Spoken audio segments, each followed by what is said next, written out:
नमस्कार दोस्तों, आज पुनः मैं आप लोगों को अपने बलराम मैथ्स क्लासेस के चैनल पे स्वागत करता हूं। जैसे पिछले बार मैंने आप लोग को मिस्टर मनान से मिलवाया था, जिन्होंने सेंट्रल इंस्टीट्यूट ऑफ कश्मीर से एमएससी कर रखा था, और उन्होंने आप लोग को स्लेट एग्जाम के बारे में बताया था।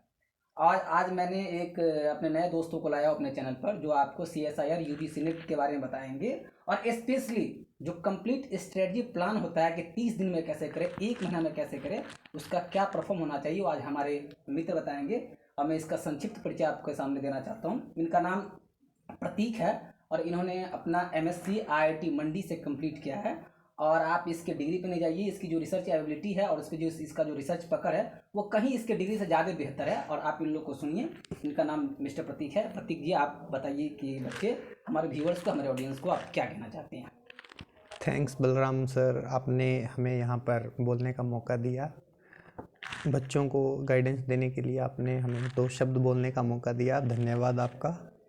थैंक तो यू। अब हम बात करेंगे UGC net, CSIR UGC net के बारे में। पार्ट बी और पार्ट सी के बारे में बात करेंगे हम, क्योंकि पार्ट ए जो है वो तो जनरल बेसिक नॉलेज का होता है, उसमें तो कोई ज़्यादा एफर्ट डालने की ज़रूरत नहीं है। आपका बेसिक्स क्लियर होने चाहिए बस, उससे ही आपका काम हो जाएगा। उस पर ज़्यादा एफर्ट देने की ज़रूरत नहीं है। बात आती है अपने खुद के सब्जेक्ट पे, तो हम बात करने वाले हैं part B and part C की बात। देखिए, हम जो प्रिपरेशन, अब टाइम बहुत कम है, तो उसके लिए प्रिपरेशन करने के लिए हमें एक स्ट्रेटजी अपनानी पड़ेगी, एक अच्छे वाली, ताकि ज़्यादा से ज़्यादा हम सिलेबस को कवर कर पाएँ। मेन एग्ज़ाम के अंदर सबसे मेन है कि आप कितना सिलेबस कवर कर पा रहे हैं। अगर आपने सिलेबस कवर नहीं किया तो फिर आपका अच्छी रैंक नहीं ला सकते। आपका सिलेबस पहले कवर होना चाहिए, पर रिवीजन तो बाद की बात होती है। पर अब ऐसा टाइम आ चुका है कि अब आपको सिलेबस कवर करने में ज़्यादा टाइम नहीं देना चाहिए। जो आपने पढ़ा है उसी पर थोड़ा सा क्वेश्चन सॉल्विंग वो होना चाहिए, थोड़ा अटेम्प्ट। तो आज हम बात करने वाले हैं, सबसे पहले हम यूनिट 1 में बात करेंगे एनालिसिस के बारे में। देखिए, एनालिसिस में टॉपिक्स हैं जैसे elementary set theory, finite, countable, uncountable sets. ये हम बचपन से पढ़ते आ रहे हैं। जब से हमने मैथमेटिक्स शुरू की है BSc से, तब से हम ये सब पढ़ते आ रहे हैं, तो इन पर ज़्यादा वो डालने की ज़रूरत नहीं है। कोई ज़्यादा एफर्ट डालने की ज़रूरत नहीं है। अब इस समय आपका बेसिक्स क्लियर होना चाहिए, क्योंकि ये तो बेसिक बिल्डिंग ब्लॉक्स है मैथमेटिक्स के लिए। अगर ये चीज़ क्लियर नहीं है तो फिर तो कुछ बात ही नहीं बनती है।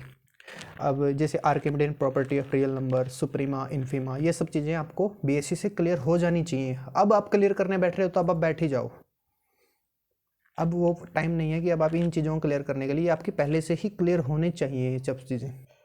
आगे आया sequence series, convergence, limit superior, limit inferior. हाँ, इसमें देखिए, सीक्वेंस सीरीज, कन्वर्जेंस, ये सब हमें पता रहता है, लेकिन हम थोड़ा लिमिट सुपीरियर, लिमिट इन्फीरियर के ऊपर थोड़ा कम ध्यान दे पाते हैं। तो इसके ऊपर थोड़ा सा ध्यान देने की ज़रूरत है, क्योंकि लिमिट सुपीरियर, लिमिट इन्फीरियर अच्छा कंसेप्ट है कन्वर्जेंस के हिसाब से। मतलब हम जैसे कि बताते हैं कि भाई कन्वर्जेंस ओसिलेटरी है, या मतलब कि वो है डाइवर्जेंट है या कन्वर्जेंट है। तो इन सब चीज़ों के लिए लिमिट सुपीरियर, लिमिट इन्फीरियर का बहुत ज़्यादा कंसेप्ट आपको पता होना चाहिए, बिकॉज क्योंकि ये आगे एडवांस सब्जेक्ट्स के अंदर भी आता है। जैसे मेजर थ्योरी में लिमिट सुपीरियर ऑफ फंक्शंस, जैसे सीक्वेंस ऑफ फंक्शंस होते हैं, उनमें रिलेशन आता है पूरा। ये सब लिमिट सुपीरियर इन्फीरियर बहुत तगड़ा कंसेप्ट है। आप आगे जब पढ़ते हैं मेजर थ्योरी वगैरह जब आप पढ़ेंगे तब। अब जैसे आया, अगला टॉपिक आया है बोल्जियानो-वीरस्ट्रास थ्योरम। तो ये सब तो नेम्ड थ्योरम है, ये तो सभी को पता ही रहते हैं। हिन-बोरेल थ्योरम्स, इन चीज़ों, ये कम से कम आपको ये तो पता होना चाहिए कि थ्योरम क्या है। आपको थ्योरम ही नहीं पता फिर तो आप भूल ही जाओगे सिस्टम क्या होना है। आपको थ्योरम्स तो पता ही नहीं चाहिए। अच्छा, इनके ऊपर क्वेश्चंस देखिए, जैसे ना आपको, जैसे क्वेश्चन, जैसे हिन-बोरेल थ्योरम पे कोई क्वेश्चन बनाते हैं, जैसे कैसे बनाएंगे, कोई भी सबसेट R3 का उठा के दे दिया, आपसे पूछेंगे वो कॉम्पैक्ट है कि नहीं। तो आपको क्या चेक करना पड़ेगा, सिंपली वो क्लोज्ड एंड बाउंडेड है कि नहीं, ये सब चीज़ें चेक करने की है बस। By Heine Borel theorem, closed and bounded implies compactness, यही तो है हिन-बोरेल थ्योरम। ऐसे तो इनके ऊपर ऐसे बेस्ड क्वेश्चन बनेंगे। अब बात आती है कंटिन्यूटी, यूनिफॉर्म कंटिन्यूटी। देखिए, कंटिन्यूटी तो सभी को पता ही रहती है, लगभग बचपन से पढ़ते आ रहे हैं ये सारे सब्जेक्ट चीज़ें, कंटिन्यूटी, डिफरेंशिएबिलिटी। यूनिफॉर्म कंटिन्यूटी के ऊपर ज़्यादा ध्यान देना है, क्योंकि जैसे अपन TFR, ISI वगैरह, या जो भी मतलब कि बड़े एग्जाम है CMI वगैरह, यूनिफॉर्म कंटिन्यूटी में कन्फ्यूज़न रहती है बच्चों को। तो उसको थोड़ा सा ध्यान से देख के जाना है एग्जाम में। Uniform continuity, sequential criteria uniform continuity का, ये सब चीज़ें थोड़ा देख के जाना है। यूनिफॉर्म कंटिन्यूटी पर बहुत ज़्यादा ध्यान देना है, ये ध्यान रखना। अब आता है डिफरेंशिएबिलिटी मीन वैल्यू थ्योरम। ये तो बस कोई दिक्कत नहीं है इसमें। अच्छा ठीक है, टॉपिक इस पे ज़्यादा ध्यान देने की ज़रूरत नहीं है, बचपन से पढ़ते आ रहे हैं डिफरेंशिएबिलिटी मीन वैल्यू थ्योरम्स। अब आता है मेन टॉपिक्स जो शुरू हो गए हैं, sequence and series of functions. तो इसको पर आपको एफर्ट देनी है, अच्छे से सारे रिजल्ट याद होने चाहिए, uniform convergence, point wise convergence, what is the relation between uniform convergence means अगर हम सीक्वेंस ऑफ कंटिन्यूस फंक्शंस ले रहे हैं तो अगर वो यूनिफॉर्मली कन्वर्जेंट है तो उस फंक्शन जो लिमिट फंक्शन है उसके ऊपर क्या इफेक्ट पड़ रहा है, वो क्या है, वो बाउंडेड है, कंटिन्यूस है, क्या है, ये सारी चीज़ें हमको पता होनी चाहिए। कब हम लिमिट इंटरचेंज कर सकते हैं, ये सारी चीज़ें पता होनी चाहिए। वैसे सभी को पता होती है, लेकिन जब एग्जाम में क्वेश्चन आता है ना तब सब खत्म हो जाता है, वहाँ पे पता नहीं चल पाता। तो उसके लिए प्रिपेयर रहना आपको। आप ना सबसे पहले ये करो कि आप ऐसे एग्जाम के क्वेश्चन उठाओ इस समय कि टफ हो, जैसे TFR के क्वेश्चन उठा लिए, वहाँ से आपको थिंकिंग मिलेगी थोड़ी। या ज़्यादा अभी देखो अगर मैं इस टाइम की बात करूँ तो आप इतना TFR वगैरह के क्वेश्चन ना ही उठा के नेट के ही उठा लो, प्रीवियस ईयर, या आप जहाँ पे भी कोचिंग कर रहे होगे वहाँ पर इस चीज़ की तैयारी कर लो, कोई दिक्कत नहीं है। वही ऐसे इधर के ही रखो, अभी ज़्यादा ऊपर मत जाना है, ऐसा वहाँ का मत उठाना TFR वगैरह, क्योंकि वो सोचने पर मजबूर करेंगे और आपका टाइम होगा, टाइम वेस्ट नहीं होगा। टाइम तो वही होता है असली टाइम, जो अगर हम क्वेश्चन नहीं हो रहा है हमसे और हम उसके बारे में सोच रहे हैं तो वही टाइम असली में यूटिलाइज हुआ है। और जो क्वेश्चन तुम्हारे से 1 सेकंड के अंदर हो जा रहा है उसमें क्या यूज़ हुआ, दिमाग का यूज़ वहीं होता है जहाँ पर टाइम लग रहा है।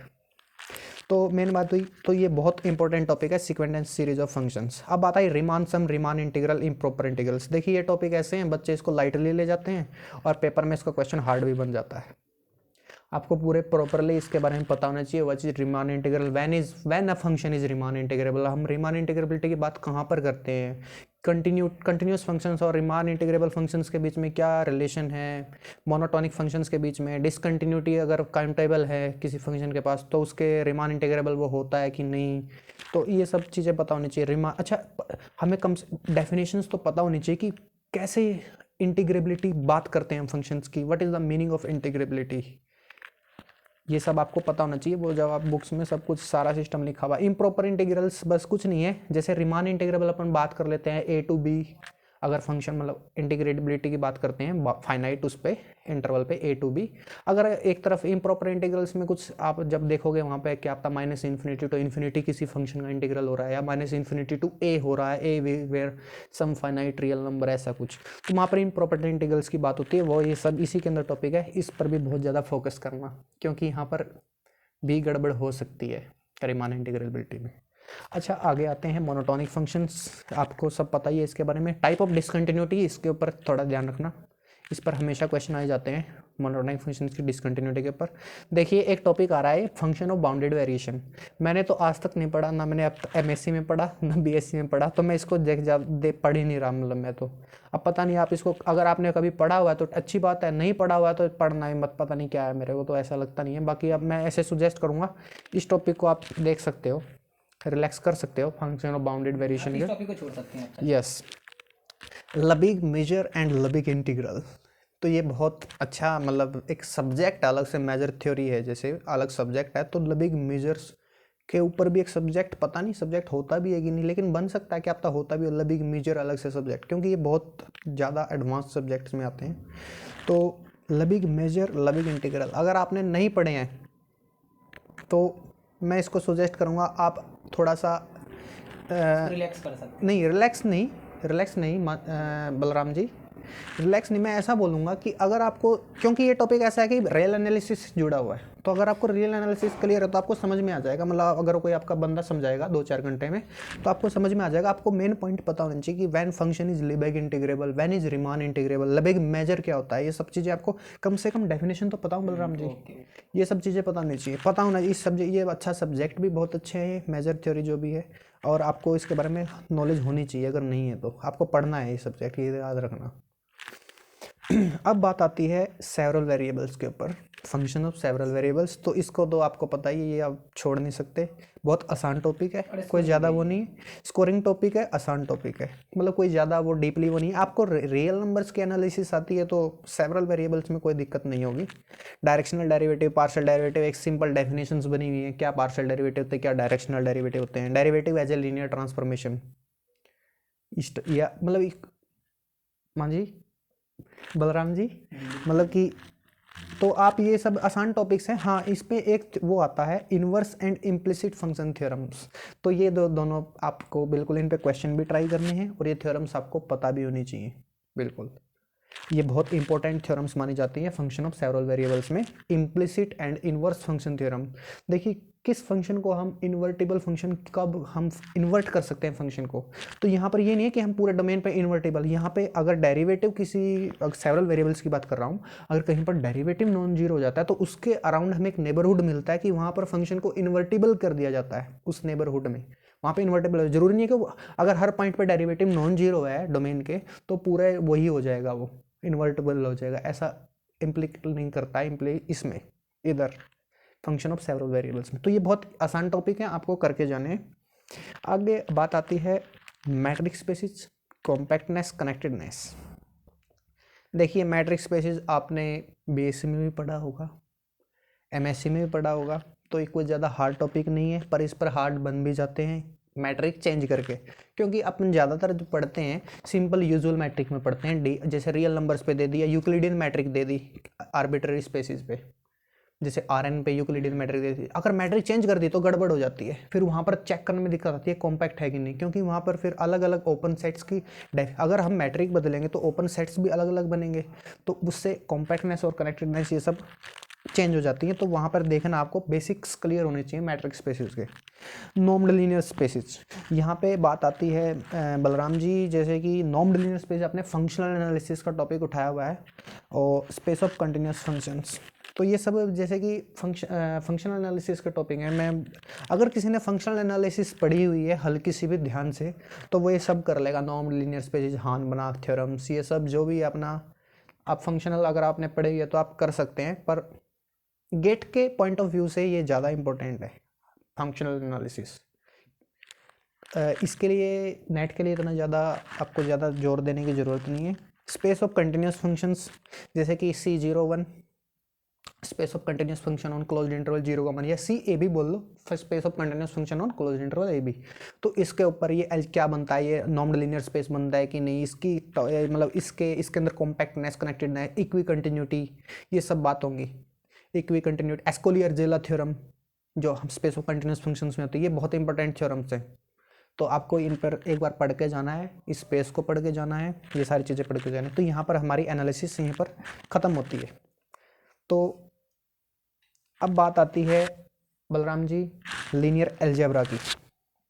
देखिए एनालिसिस और अलजेब्रा और कॉम्प्लेक्स और मॉडर्न आपको नेट के अंदर JRF भी क्लियर करवा सकते हैं। ये बात यहाँ आप पर मैं रोकना चाहूँगा प्रतीक को। प्रतीक ये कहना चाह रहा है कि आपके लिए एनालिसिस और अलजेब्रा ये दो इंपॉर्टेंट है, आप इतना भी करके जाते हैं तो आप नेट क्लियर कर सकते हैं, और इसमें थोड़ा सा ऐड कर दिया आप ODPD और मॉडर्न बोल रहे हैं तो आप JRF तक क्लियर कर सकते हैं। तो ये इंपॉर्टेंट बात है।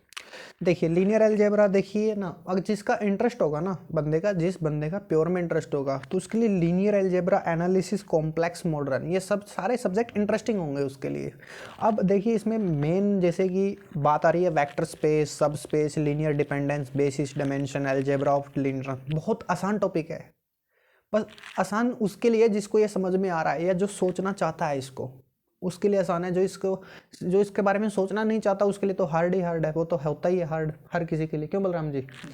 तो ये आसान टॉपिक्स हैं, आप इसमें कोई दिक्कत नहीं, लीनियर अलजेब्रा में कोई ज़्यादा दिक्कत नहीं होनी चाहिए। मैं इसमें इंपॉर्टेंट टॉपिक्स बताता हूँ, ये इंपॉर्टेंट नहीं है। वेक्टर स्पेस, सब स्पेस, आपसे ये कोई पूछने वाला नहीं है कि कोई हाँ बेसिस डायमेंशन, ये सब हम डायमेंशन आने से पूछ सकते हैं। जैसे इंटरसेक्शन ऑफ सब स्पेसिस, वहाँ की डायमेंशन आपके बारे में पता नहीं चाहिए कि W1 इंटरसेक्शन W2, अगर दो सब स्पेस हैं किसी वेक्टर स्पेस के तो उसकी डायमेंशन के बारे में हम क्या बोलते हैं, किससे कम होगी किससे ज़्यादा होगी, उसके बीच में कुछ वो है क्यों Balram ji? Dimension is important आपको। हाँ dimension is important. Dimension find करना आपको। अब डायमेंशन का मतलब क्या हो गया कि इससे पहले तो आपका सब क्लियर है, वेक्टर स्पेस, सब स्पेस, सारी चीज़ें क्लियर ही होंगी अगर आप तभी डायमेंशन फाइंड आउट कर पाएंगे। अच्छा लीनियर ट्रांसफॉर्मेशंस, लीनियर ट्रांसफॉर्मेशंस के बारे में तो आपको पता, मतलब कि ये तो बेसिक मतलब वो है ना कि हम क्यों पढ़ रहे हैं असली में लीनियर अलजेब्रा, तो एप्लीकेशन होगा उसके मतलब कि हम जैसे मैट्रिसेस के अंदर यूज़ करते हैं लीनियर ट्रांसफॉर्मेशंस का, जो कोरोस्पोंडिंग मैट्रिक्स आती है तो वहीं पर ये सब चीज़ें अलजेब्रा उनका। तो algebra of matrices, rank, determinant of matrices, linear equations, ये इंपॉर्टेंट टॉपिक है, क्वेश्चन यहीं से बनेगा। एक यहाँ पे इंपॉर्टेंट हो डायमेंशन से, और यहाँ पे जो अलजेब्रा ऑफ मैट्रिसेस, रैंक वगैरह हो गई, ये जो सब चीज़ें, लीनियर इक्वेशन। बिल्कुल। और लीनियर इक्वेशंस को तो आप डायरेक्ट कर सकते हो अगर आपको मैट्रिक्स और वेक्टर स्पेस के, जैसे कोई मैट्रिक्स दी हुई है आपको m क्रॉस n की मैट्रिक्स, तो आपको उसको ऐसे नहीं देखना है कि वो मैट्रिक्स m क्रॉस n की, उसको आपको ऐसे देखना है कि वो Rn से Rm पर एक लीनियर ट्रांसफॉर्मेशन है। हर मैट्रिक्स एक लीनियर ट्रांसफॉर्मेशन है, तो आपको उस तरीके से देखना है। रिप्रेजेंटेशन ऑफ हाँ, रिप्रेजेंटेशन, तो आपको वैसे उससे देखना, तो आपको हो जाएगा ये सिस्टम। तो वहाँ से अगर आपको क्वेश्चन नहीं हो रहा तो वहाँ से ट्राई करके देखना, आप वहाँ से रैंक निकालना, उस लीनियर ट्रांसफॉर्मेशन वही मैट्रिक्स की रैंक होगी, उसकी नलिटी निकालना, वही रैंक की उसकी मैट्रिक्स की नलिटी होगी। तो ये सब चीज़ें। अच्छा, आइगन वैल्यूज, आइगन वेक्टर बहुत इंपॉर्टेंट टॉपिक्स हैं। इनका यूज़ मैंने बताते हैं कि फिजिक्स वगैरह के अंदर, या मतलब कि मैकेनिक्स वगैरह, पता नहीं कहाँ पर इनका बहुत ज़्यादा यूज़ है आइगन वेक्टर्स, आइगन वैल्यूज़ का। जैसे मैट्रिसेस के अंदर हम जैसे डायगोनलिजिबिलिटी की बात करते हैं मैट्रिसेस की, तो वहाँ पर आइगन वैल्यूज़, आइगन वेक्टर्स का बहुत ज़्यादा इंपॉर्टेंस है। अच्छा, कैले हैमिल्टन थ्योरम, कौन नहीं जानता होगा कैले हैमिल्टन थ्योरम? तो ये तो सब नेम्ड थ्योरम है, इनके बारे में आपको पता ही होना चाहिए। अच्छा, matrix representation of linear transformation बहुत इंपॉर्टेंट टॉपिक है। चेंज ऑफ बेसिस, ये बोल करके जाना, क्योंकि अब बात मेन जो है ना, जो यहाँ जहाँ पे ध्यान देने लीनियर वहाँ से शुरू हो रहा है अब ये। Change of basis, canonical forms, diagonal forms, triangular forms, Jordan forms. Forms मतलब जॉर्डन कैनोनिकल फॉर्म्स हो गई, ट्रायंगुलर फॉर्म हो गई, ये इंपॉर्टेंट टॉपिक्स हैं। डायगोनलाइजेबिलिटी मैट्रिक्स की क्या होती है, सी, देखो डायगोनलाइजेबिलिटी हम आर के अंदर बात कर लेते हैं, सी पे भी डायगोनलाइजेबिलिटी की हमें वो भी लेके चलना है, दोनों फील्ड्स के ऊपर। अच्छा, डायगोनलाइजेबिलिटी किसी भी फील्ड के ऊपर कर सकते हैं ना, क्यों बलराम जी? मतलब डिपेंड नहीं, आपको आर लेके नहीं चलना है, आपको मतलब मैट्रिक्स आप कहीं से भी किसी भी फील्ड से आ रही है तो रियल कॉम्प्लेक्स तो जरूर लेके चलना है, उसके ऊपर तो आपको पढ़ना ही पढ़ना है। अच्छा, अब आगे बात आती है इनर प्रोडक्ट स्पेसिस की, बहुत इंपॉर्टेंट टॉपिक है, इसको लाइट लेके चलते हैं बंदे। ये भी फंक्शनल का टॉपिक। यहाँ से क्वेश्चन बन गया तो हवा भी नहीं लगेगी, इसलिए आपको ये करके जाना है, हर पॉइंट क्लियर होना चाहिए। Inner product spaces, orthonormal basis. अच्छा, इसी के अंदर एक वो टॉपिक आता है ना बलराम जी, क्या नाम है, ग्राम स्मिथ ऑर्थोगोनल, ये सब चीज, ये आपके बेसिक नेम्ड वगैरह हुए हैं, तो ये तो आपको करने ही करने हैं, सारी चीजें पता होनी चाहिए, मेन पॉइंट पढ़ के जाना बिल्कुल इनके। अच्छा, अब बात और भी इसमें आ रहा है, quadratic forms, reduction and classification of quadratic forms. Simple topic है, कोई दिक्कत वाली बात नहीं है, सिंपल। एक क्वाड्रेटिक फॉर्म जैसे हो गया ना, जैसे हम वो बस इमेज के बारे में पूछ रहे हैं कि भाई इमेज हमेशा ग्रेटर देन 0 होगी या लेस देन 0 होगी। अगर आप जब इसको टॉपिक को अंदर से पढ़ोगे ना, तो आपको पता चल जाएगा कि रियलिटी में कुछ नहीं हो रहा, कि सेवरल वेरिएबल एक फंक्शन है सेवरल वेरिएबल का, और कहाँ पे जिसकी रेंज डोमेन का कोडोमेन क्या है, रियल नंबर्स, उसके बारे में पूछ रहा है वो रियलिटी में, कि वो ग्रेटर देन 0 होगा हमेशा। वही बोल देते हैं positive definite, negative definite, semi definite, वो सब चीज़ें इसी में आएंगी आपको। तो वो आपको ये सब चीज़ें बहुत ध्यान से पढ़नी है। इसके अंदर मेन जो मैं बता रहा हूँ अलजेब्रा में, जो आपको मेन देखना है, dimensions, linear equations, eigen vector, eigen values, diagonal form, Jordan canonical form, change of basis, inner product spaces, और ये और क्वाड्रेटिक फॉर्म्स, ये तो आपको देखने हैं, ये बहुत इंपॉर्टेंट है, क्योंकि ऊपर से क्वेश्चन हमेशा ही आते रहते हैं। यहाँ से क्वेश्चन हार्ड बन गया तो हवा भी नहीं लगेगी आपको, तो यहाँ से बहुत इंपॉर्टेंट टॉपिक है। अब बात करते हैं बलराम जी यूनिट 2 के बारे में। ये यूनिट था, यूनिट 1 एनालिसिस एंड अलजेब्रा, ये इंपॉर्टेंट भी था।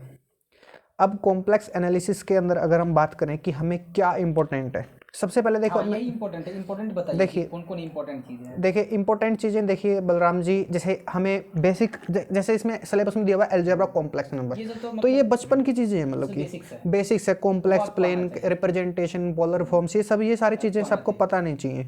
एक्सपोनेंशियल फंक्शन क्या होता है कॉम्प्लेक्स एनालिसिस में, logarithmic function, branch point, branch cut, इनकी डोमेन, रेंज, कोडोमेन, ये सब सारी चीज़ें पता होनी चाहिए आपको।